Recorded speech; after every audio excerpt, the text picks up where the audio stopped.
Okay, good afternoon, ladies and gentlemen. I think we'll make a start. Thank you very much for joining us at this session on the role of governance in excellent resource management. I'm sure you'll agree it's been a wonderful day today, and we've been presented with so much rich and varied content. We'll do our very best to live up to what's been presented to you up till now. Let's start with some introductions. My name's Steve Edmonds. I'm the Director of Advice and Guidance at the National Governance Association, or NGA for short.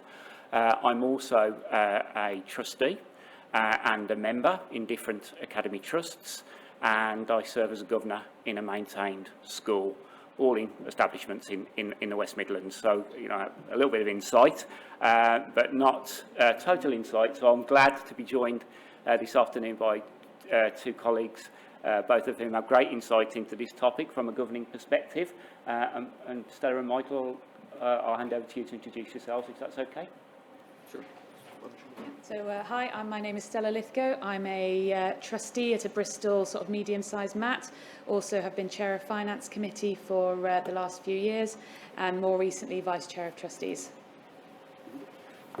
Good afternoon. Michael Larson, and as you can tell, I'm a native of the Southwest, just a different Southwest. I'm a Vice Chair at Aspire Academy Trust in St. Austell, a larger multi-academy trust as of right now. I think it's 31. Every time I want to see all the schools, I keep losing track of them because we keep adding them.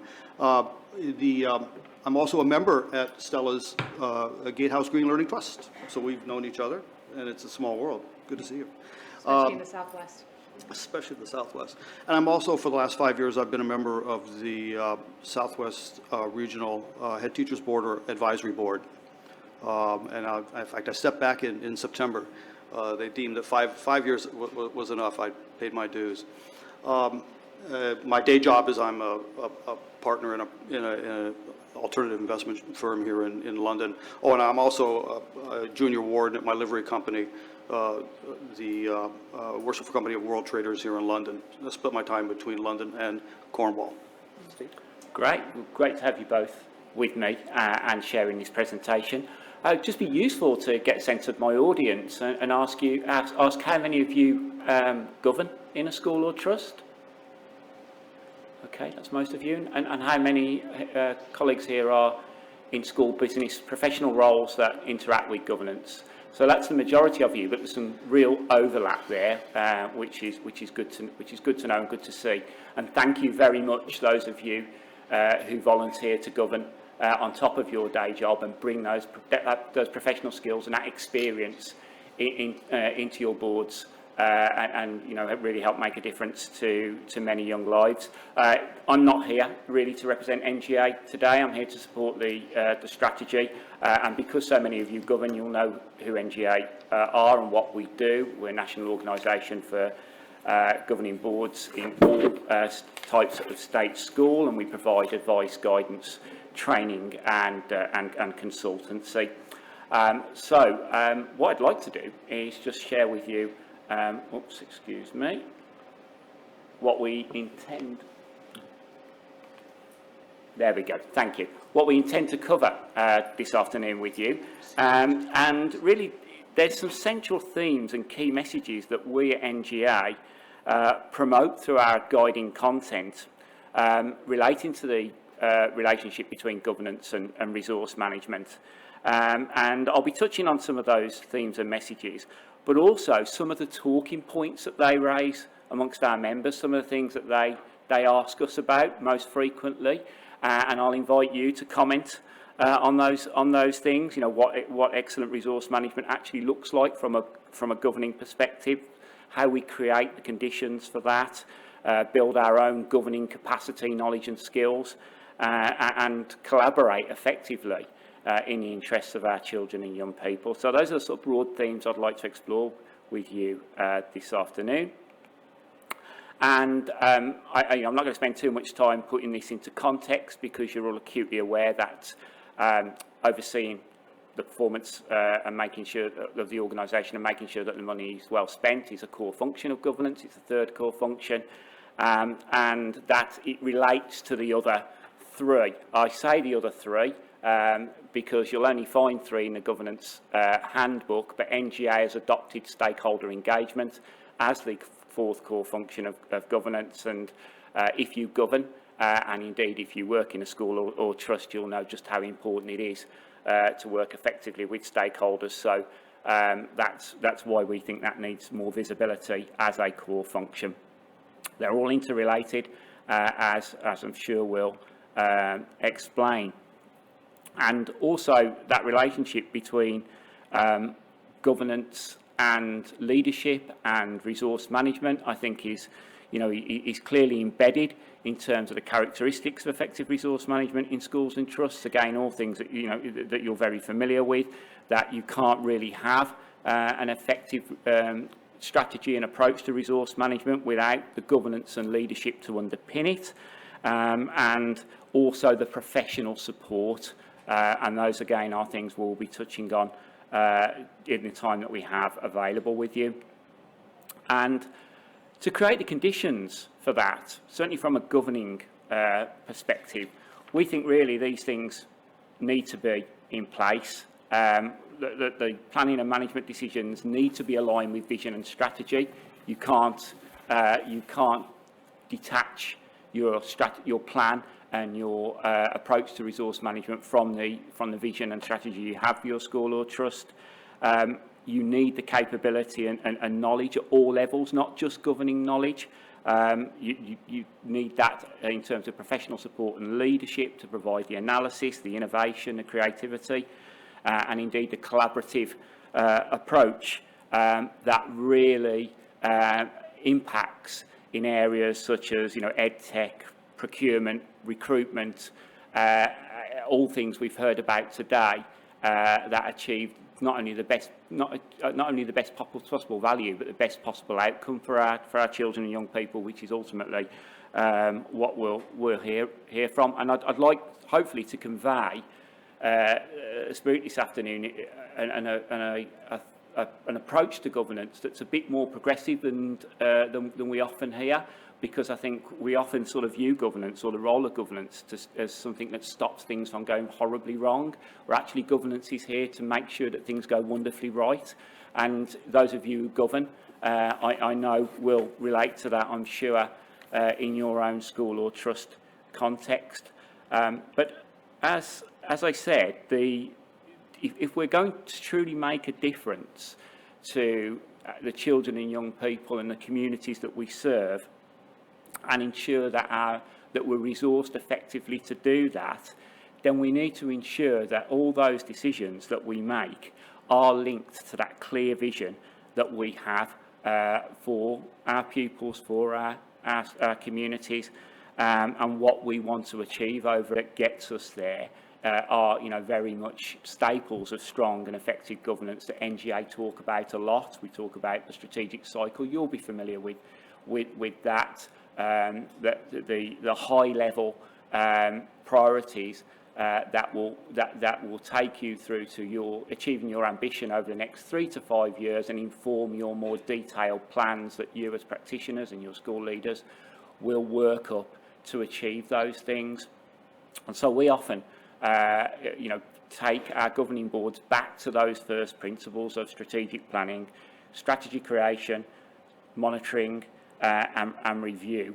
And those are things that we always return to and keep us centred.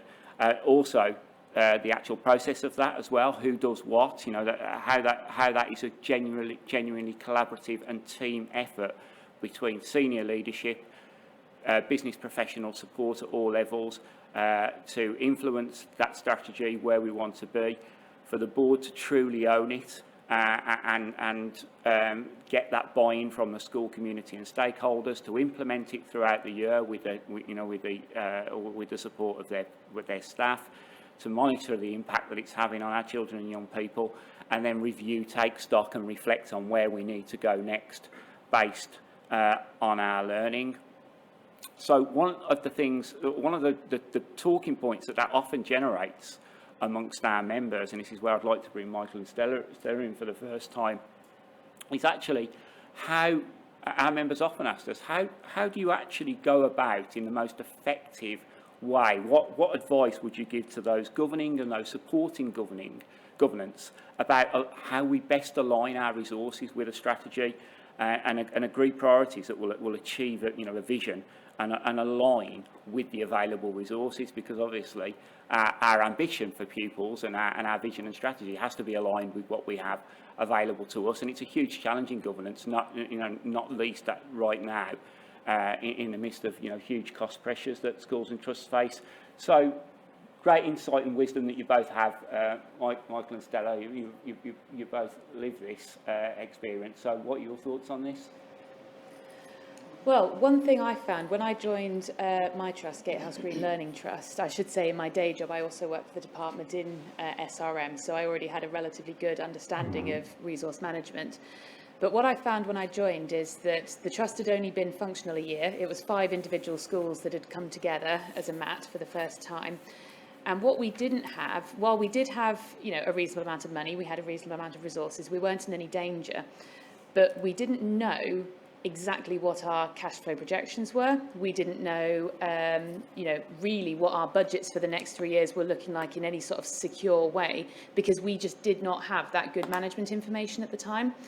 And so when I was making decisions as Chair of Finance, I was pretty sure that we could do what we wanted, but I didn't know as much as I know now. When we have excellent management information, we get it on a monthly basis. We can ask questions to our finance team. We have a really good working relationship between the finance trustees and the finance people in the central team. And what that means is that when, as you always have with trusts, you get a sudden, oh my goodness, we've got a gap here, we need to recruit, or Ofsted are coming in and actually we think we need a bit more support in this school, or anything that happens, I know with certainty that I can make a decision, with as much certainty as could be reasonably expected, that I can make a decision as to whether that's affordable and a good use of our existing resources than I would have been able to do several years ago. So for me, the most important thing about aligning resources with strategy is knowing exactly what your resources are, because only then can you make decisions as to whether your strategy is achievable and sustainable.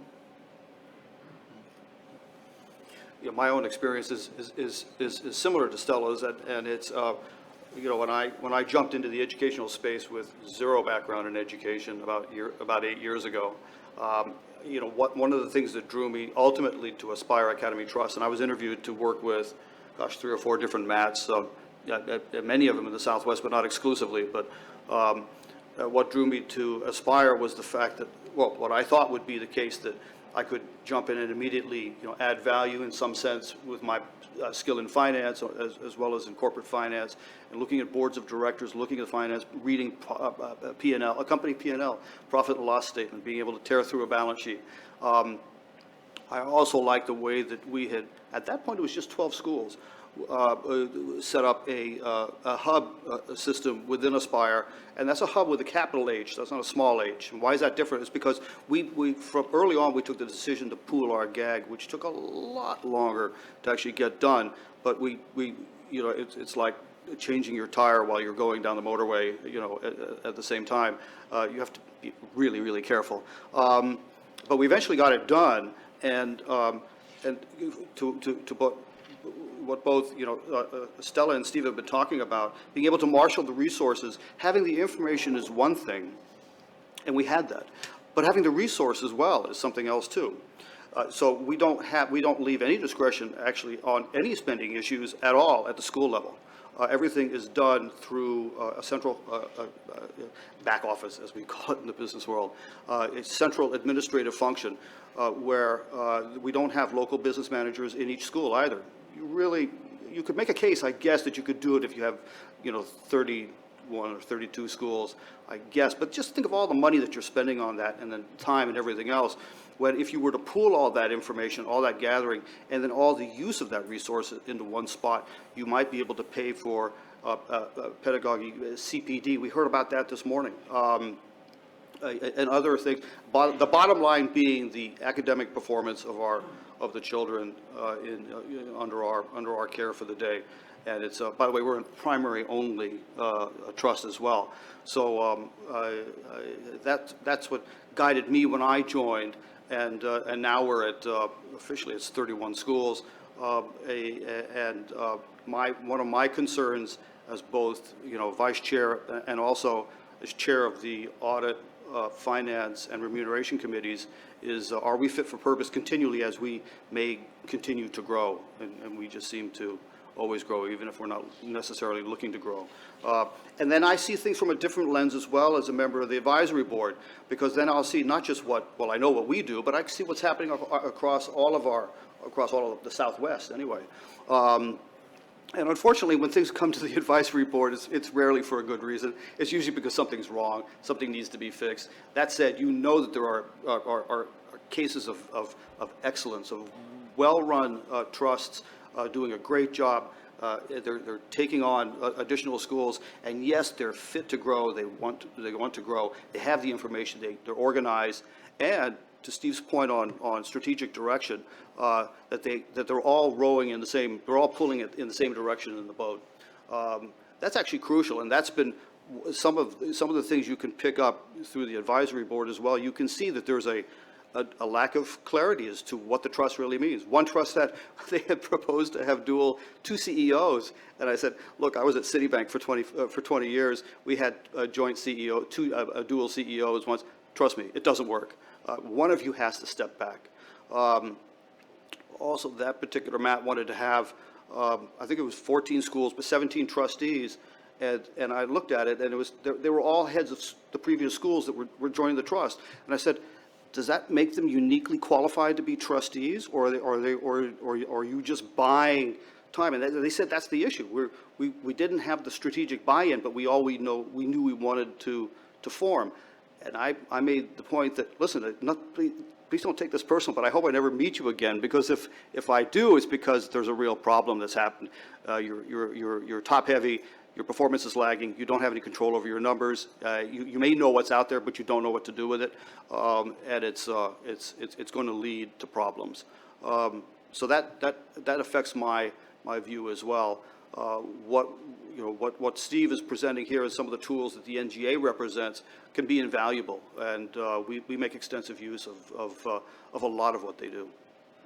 Thank you. And actually, that's brought us on very nicely, Michael, to our next sort of central theme, really, something that does come up a lot with our members when we talk to them and they talk to us, and that is actually building governance capability, knowledge and skills to deliver that strategic outcomes alongside the effective resource management. I mean, our shorthand is, securing the right people around the table. That's our shorthand for effective recruitment and building capacity through training, certainly through appropriate induction and succession planning as well. All very important things. And if the range, having a range of skills and diversity of thought, I would add, and lived experience around your boardroom table cannot be understated, because what you're doing actually is creating an environment there where you're more likely to identify solutions and also make better decisions.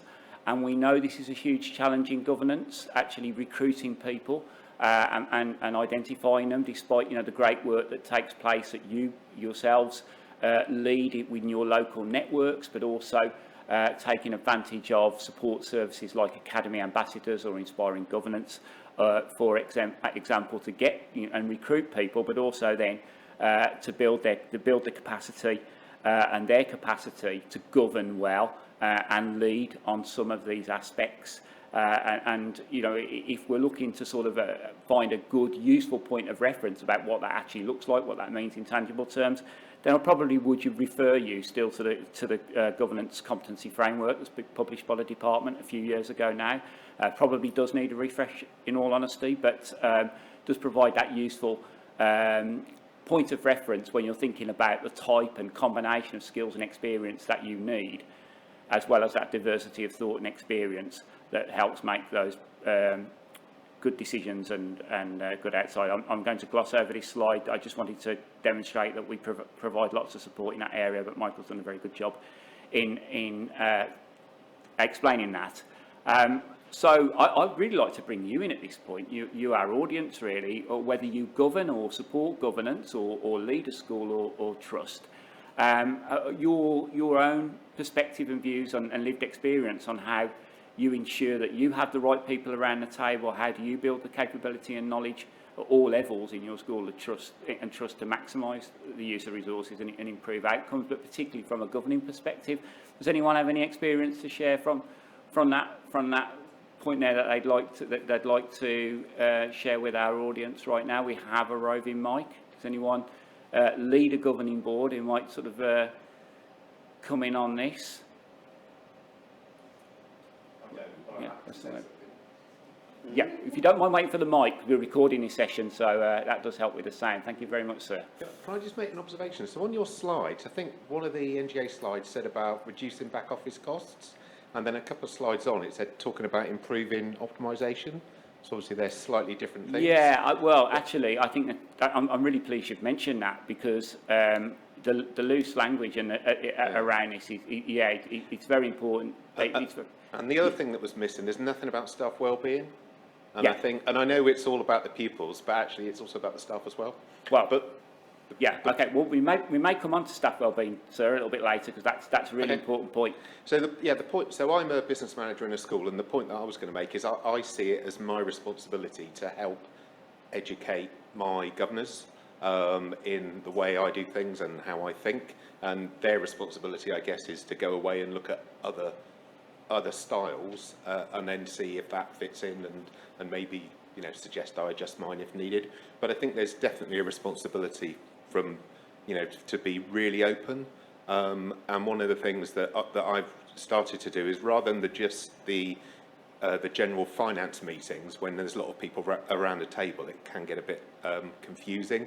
So I'll always do a one-to-one meeting, maybe two-to-one, a bit like an audit committee, really go in detail, encourage governors to actually go onto my financial system if they want to sample something, ask me to show them where an invoice came from and what the audit trail was. I know that's a little bit maybe over the top in a maintained school, but I think it gives me confidence that I'm being completely open, and hopefully gives them confidence that with a bit of luck I know what I'm doing. Yeah. No, I think that's a really, really valuable perspective, and the importance of professional support in empowering governors and in informing them and giving them the confidence to provide constructive challenge. I wholeheartedly agree with that. We have another hand up, sir. Hi, yeah, I'm a trustee for a relatively small MAT, chair the finance committee, and with one of my hats on. And knowing that you have the capability around the table is one thing. There are some excellent audit tools that allow you to do that. Having identified that you've got a shortfall, that is a different problem, and one which is very difficult to resolve, as indeed is succession planning for particularly the chair of trustees. And I suspect the chair of the finance committee, because I'm thinking that I might be stepping down in a couple of years, and I'm trying to work out what to do about that and how you resolve it. I don't think that any of the available resources for finding trustees beats local knowledge and networking. Yeah, that's a very good point, sir. And I think actually, if I may add to that, I think there's also a system-wide policy issue to consider in all this. Governance has to be sustainable to be sustained. We ask a lot of our volunteer community, who commit and commit a great deal on behalf of children and young people, and to make the role manageable and sustainable, I think is a challenge we all have in a policy space, and those of us who promote and advise on good practice, because otherwise it will become the domain of people who have time, possibly because they're not working or no longer working, and that doesn't lend itself to diversity either. So it's a really important point that you raise there, and it's something that I think we need to consider on two levels, really, what we do locally. Yeah, I can come in on that as well, because as someone who, chairs the Finance Committee, has done for a while, and also in my day job works with Academy Finance day in, day out, one of the dangers that we have is that people assume that if I've looked through the management information, if I've looked through the accounts and I've said everything's fine, then everything must be fine. Whereas actually, I may well have missed something. There may well be something that someone else on the Finance Committee or on the wider Trust Board might have questions on that I haven't even considered. So I try very hard to involve the other members of my committee who can sometimes have a bit of a tendency to be slightly passive, to ask those questions, and will sometimes try and go against my natural inclination to jump in with questions and actually stay a bit quieter, because sometimes you can end up with that sort of one person carrying too much responsibility, and it's not only bad for succession planning, but it's also bad for a diversity of thought on the information that you're presented with. Yeah, no, if I could comment on the same thing, especially in an area such as parts of the Southwest and Cornwall, where I live mostly, it's hard to find trustees. And part of the issue, too, is there just seems to be a misunderstanding as to, or a lack of clarity as to what it is actually to be a trustee. How much time will it take? What are my responsibilities? When I'm chairing my meetings with the Finance Committee, I always make it absolutely clear that we're going to stick to the timetable. We're not going to meander, and I'm not going to ask them to spend any other time than what is absolutely required under their responsibility as a trustee, because we all know everybody's giving up their so-called free time. And it's not fair to expect more than what people think they're signing up for. So actually being really clear on what the objectives are, the time involved, but then how enriching it can be too, and the actual impact that you can often make by being an active trustee is it's hard to do, but it needs to be done. And succession planning is actually very, very important. You need to have a pipeline of people in place. You need to always be thinking who's behind you in case you get hit by the proverbial cement mixer. You need to plan for contingencies. They will happen. You need to have a backup behind yourself or myself. And it's easier said than done, but it's actually very important. Thank you, Michael. I'd like to actually talk a little bit about the relationship between... Oh, sorry, there's a question now I didn't see, and my apologies. Sorry, it's just really to back up what one of my colleagues said earlier about engaging your governors in the conversation, so opening your area of work up to them, inviting them to come and see what you're doing. One of the things I've done over the last couple of years is sit down and do the school resource management checklist with my chair of Finance Committee. And actually what I've started doing now this year is, to go back to something Stella said, is actually now involve people who are less knowledgeable about school finances. So you're developing that with them. So they're actually able to ask more questions sometimes because they genuinely don't have that knowledge. So you're getting asked, they sometimes apologise and say, I might be asking a stupid question. It's not a stupid question. It's a really good question, actually, to develop their knowledge and awareness, and therefore challenge me in a slightly different way. And another thing we do with all our governors is at the beginning of every meeting, whether it's a committee or full governing body, is we have a 15-minute very targeted training session with them on a relevant area, depending on what the need is. So I think that really works in terms of just building and maintaining their overall skill set, as well as them seeking out information. Mm-hmm. Indeed, and I think that actually brings us on nicely, really, because I'd like to talk about the invaluable role and part played by professional support in sustaining and improving governance. And this again is a really important theme for NGA, but it's also something our members are highly interested in and talk to us about. And the way into those conversations are often about the board's role as an employer. Because our governors and trustees, recognise that the staff are our most valuable resource, and I think boards often underestimate the role and the influence they have in making their school and trusts great places to work through progressive policies and supporting professional development and looking after staff workload and well-being, because if we get that right, clearly there's an impact on recruitment, retention, well-being, but above all, the collective effort that goes into achieving what we want to achieve for our children and young people. So this is something we often talk to about our members, and we provide a lot of support around, whether it's helping them to develop flexible working policies, for example, or have a considered and strategic approach to managing workload at all levels, not just teaching and leadership, but support as well. And for a long time, we've been advocates of school business professionals working at generalist, specialist and executive level, because we recognise their impact on strong governance and outcomes. What you have on this slide is guidance that's produced in partnership between the NGA and other professional associations. It's called What School Leaders and Governing Boards Should Expect of Each Other, and there's a version for trusts and there's a version for single schools. And that's it very clearly states that the board should both understand, take an active interest and promote the role of school business professionals working at all levels in their school and trust, and help them be the best that they can be, because they have a huge impact on governance. So from an NGA perspective, we continually and will continue to place an emphasis on those three pillars of governance, business support and pedagogy, working together in an inclusive and integrated way, and talented and business professionals supporting boards to improve their own financial planning, and those skills coming into their own in challenging times like what we find ourselves in now, but not just in challenging in those moments, but also foreseeing the problems ahead in the future, and helping us come up with those strategic solutions. So the role of school business professionals at all levels here cannot be understated, and the relationship between them and the governing board, and how visible they are to governance, how visible they are as part of the leadership team, and how visible they are as part of the reporting structure, really matters to NGA, and we know that it matters to our members as well, because they tell us.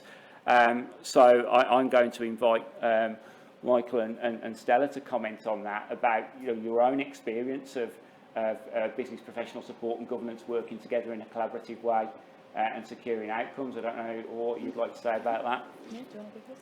Yeah, sure. I mean, we've touched on this already. The amount of information that you have available is key. You can't make informed decisions if you don't have information. And being able to effectively know what's going on in every single school all the time is actually really important, because it allows you to not just keep track of what's going on, but allows you to monitor potential problems that would come down. We'll talk a little bit later about ICFP, but one of the things that we do is we look at every school. We have multiple layers of when we're looking at how our trust is doing, and one of them is to assign our own rating, our own RAG rating to each school, and if it's been recently Ofsteded, we'll have that rating next to it. We'll see how the performance has been done, how each school has its own budget. They really don't, but we track it at the school level to see how they're doing. And if they need additional spend, well, it's all coming out of one pot. And I've got an example later on, we touch on that, where if something needed to have happen, we can dip into the trust, not into reserves, into the actual operating income of the trust, to be able to fund a short-term need by hiring in another head teacher or doing something to help boost the performance of the school. They don't have to worry about their finances, because the schools don't have local finances. They really don't. But we can see how whether their relative budgeted proportion of the trust's capital and annual spend is being spent correctly, and then try and rein in if it's not, and if there's a gap, to try and fill that in. That's one of the benefits of having control over not just knowing what's going on, but then also you have the means to actually affect that kind of change when you really need to.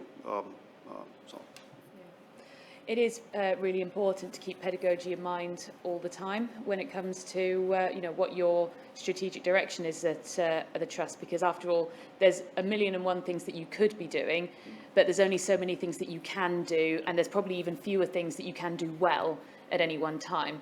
So you need to think about prioritization, and what are you doing at school level versus what are you doing at trust level. So, for example, recently in my trust, we've been considering, there's new research in the teaching of reading and phonics, and so far previously there's been phonics in primary schools, and it's a bit bitty, and it sort of finishes after Key Stage 2. So if a child hasn't learned to read by the time they're in year 6, then they go into secondary school and they don't get any more phonics. They're just expected to muddle through with, reading and so on. So actually we thought if those children haven't learnt to read by the time they're 11, then we're failing them when they get to secondary, because we're expecting them to continue to learn when actually they don't have the basics. So as a trust, we know that we have phonics capability and experience in the primary level. We don't really have it in secondary, because secondary teachers, even English teachers, have not been taught how to teach phonics. They don't know the theory, they don't know the underlying sort of pedagogical practice. And so actually, what can we do as a whole trust to ensure that phonics for those that need it can be embedded at all levels? And because we are a mixed mat, we've got primary and secondary, we can do that. And then where the business side of it comes in is actually how can we fund this? Are we going to fund this out of the central budget and it's then for a service to the schools? Or are we going to fund it at one school level and then possibly, cross-cut between budget lines? That's all the boring bit.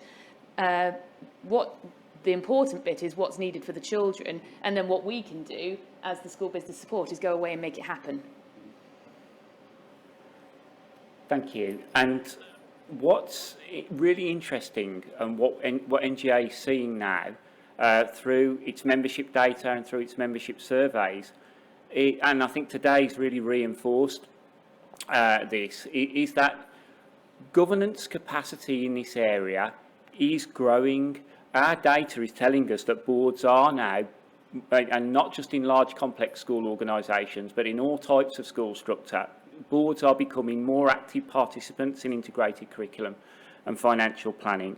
They are taking a holistic approach alongside their school business professionals and leaders, their executive leadership teams, to identify areas that are less efficient and understand why they're less efficient and what their options are for doing something about it. So they are actually looking more closely at the areas that you can see on this slide than we think ever before. There is still some way to go, but the evidence that we're seeing through our membership data and our membership surveys is demonstrating to us that boards are taking a closer interest, are becoming more confident, and indeed are making more use of the tools and resources and the information that's available to them to improve their skills and knowledge.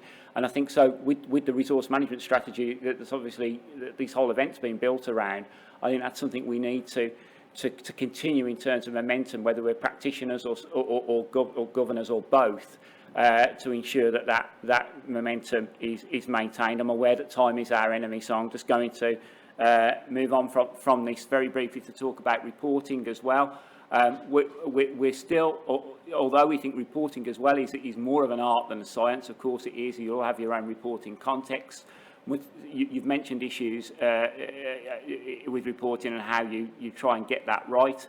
But what we're seeing now is that the issues on that were linked to poor presentation or lack of relevance are being counterbalanced more by boards being more participative in what they want to see in their management information, data and reports, to equip them to ask the types of questions about how their strategy is being achieved and resourced in a sustainable way. So that hopefully is an uplifting message to leave you with. And I'm not sure if we've got any time at all, not even for a final point on this. Sorry, I know there was one question, but yeah, but people, then I'm afraid we need to ask you to go straight up. So if you need a comfort break, leave a tiny bit early and go ahead straight up to the main room for the last session, if that would be okay, which starts very shortly. But here's the last question. Thank you It's very much. one question, and I hope it's not going to drag this on any longer, but I'm a bit confused. Apart from it's a different presentation than what's on here, you talk about championing the business professional, but you spoke earlier about your 31, 32 schools, and you don't have business managers because you want to save money. You want to invest in the teaching and learning instead. I'm talking here as a business manager who our role is essential, and the message you're giving across sounds like you don't need business managers, spend that money on teaching and learning instead. Who is managing your HR, your finance, your estates, everything else in them schools? You need school business managers.